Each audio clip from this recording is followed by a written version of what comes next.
Good evening, everyone. Daniel Mumby here from Mumby at the Movies. You may have seen my previous vlog, which was shot in the Phonic FM studios in the Exeter Phoenix. This evening, you join me in my humble abode with a nice mug of tea, which is warming on my USB desktop tea coaster, which keeps it at a nice temperature. I've been playing around with the brightness and the contrast on my webcam just to compensate for the fact that I've not really got anything resembling a lighting system. I've got the main light in my room and this big lamp behind me. It's another thing I'm struggling to get the hang of with mirror imaging.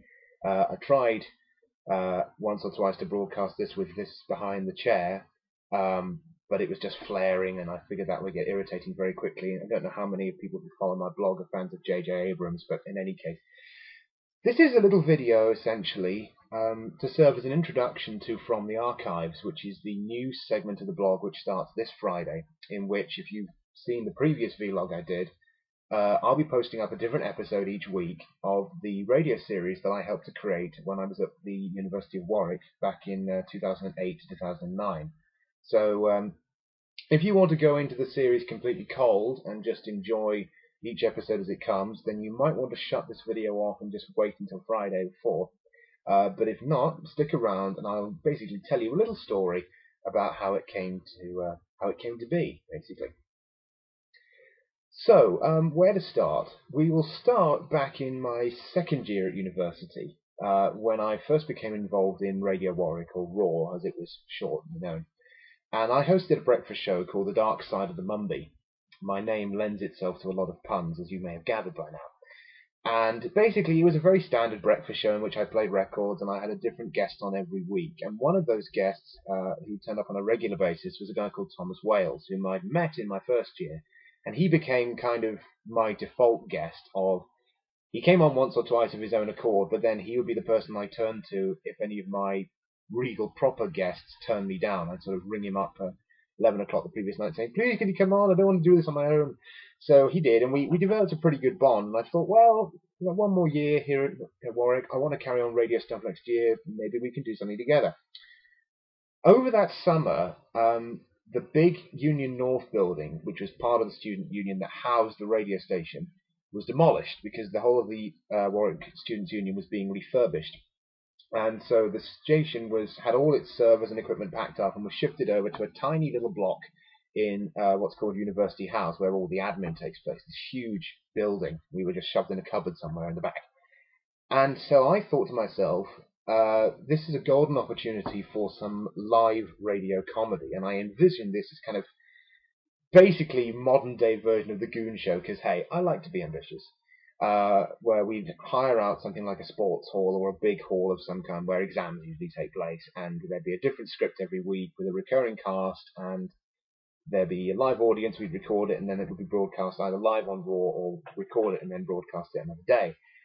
And I stewed this idea over for the summer, and I got as far as the title of one episode, which was called The Curse of Ben Anderson's Brain. Ben Anderson was the studio manager of RAW, who went on to work for a number of radio stations in Birmingham, and he's still doing very well. I'll post his Facebook and other details at the end of this video if you want to check out his stuff. He's a great guy. But basically, yeah, I got to August when term was only a month away and thought, I've got nothing with this. And Tom and I were sort of chatting on Instant Messenger one night, and I was saying, look, I don't want to just do the breakfast show thing again. I've kind of done that and run into the ground. I want to do something new.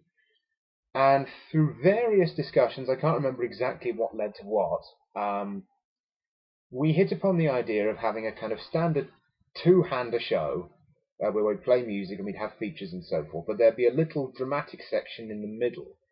And we conceived of it as being like, you know, on old-fashioned radios where it was still sort of controlled by valves, and sometimes because they'd be temperamental or because the radios weren't very reliable, you would accidentally tune out into a different station if it was a nearby frequency, and then you'd sort of tune back.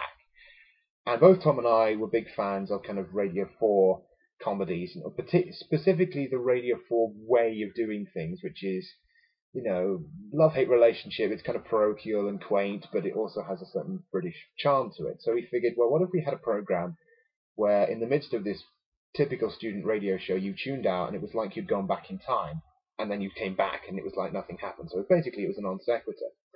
And we hit upon the idea of structure-wise, it's me playing different characters because Tom is incredibly modest about his acting abilities, quite needlessly because he's pretty good.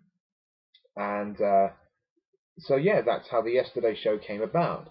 In terms of the structure of the show, we conceived of the idea of Tom being the interviewer, effectively playing himself, and then every week I would come up with a different voice and we'd brainstorm and at first improvise a 4-minute interview. Eventually, when we got to the second series, it became scripted just for the sake of time because Tom was the only one who knew how to edit at that point, and he was one charged with the task of going through these, lots and lots of stuff that didn't work and doing it every week, and it just built up and up. So that would be the first section of the show, and then the second section would be the international correspondent, which I believe was Tom's idea, in which we got one of our other close friends, a guy called Alex Hutton, who's currently doing a PhD at Cambridge, really smart guy, to serve as an incompetent reporter, in which Tom, as the editor, would send him out on all these special missions to get big interviews with celebrities or politicians or anything that was happening in the world that seemed relevant. But he would always fall flat and try and use the fact that we couldn't see him, being radio and so forth, to cover it up. So I was going to give you an example, but I don't want to spoil it because I think one of the appeals of that section of the show is Alex's deadpan delivery. And again, Alex is someone who wouldn't consider himself an actor, but I think he's very funny. So that's basically what the Yesterday Show is and how it came about. At the beginning of every episode that I post up, I'm hoping, fingers crossed, to do a little video like this in which I'll give you any stories about how the characters came about or anything funny or notable that happened in the writing process. But for the moment, sit back and I will see you on Friday when we take a look at our first episode.